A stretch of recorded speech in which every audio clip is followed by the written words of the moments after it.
काही सूचना आपल्याला केलेल्या आहेत किंवा काही काम मागे राहिलेलं आहे, काही गोष्टी खूप दिवसापासून प्रलंबित राहिलेल्या आहेत किंवा काही ठिकाणी ताळमेळ पण नाही असं योग्य निदर्शनास आलं आहे. इकडचं या विभागापर्यंत काही या सगळ्यामध्ये सगळ्यात महत्त्वाचं म्हणजे कोऑर्डिनेशन खूप गरजेचं आहे.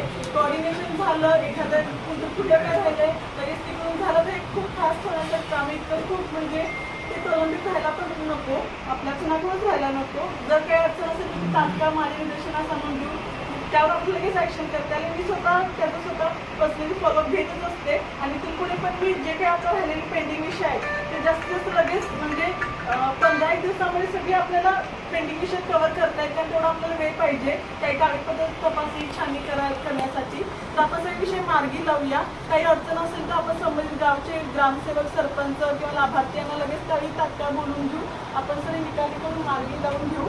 कुठं काही असं हे होणार नाही, म्हणजे काही असं अडचण येणार नाही अशी माझी म्हणजे अपेक्षा तर नाही ना, तसं आपण काम करूया असं मी सगळ्यांना म्हणते. आणि आमदार साहेबांनी आपल्याला भेट दिली आपल्या आपल्या पंचायत समितीला, त्यामुळे मी त्यांचा आभार मानते.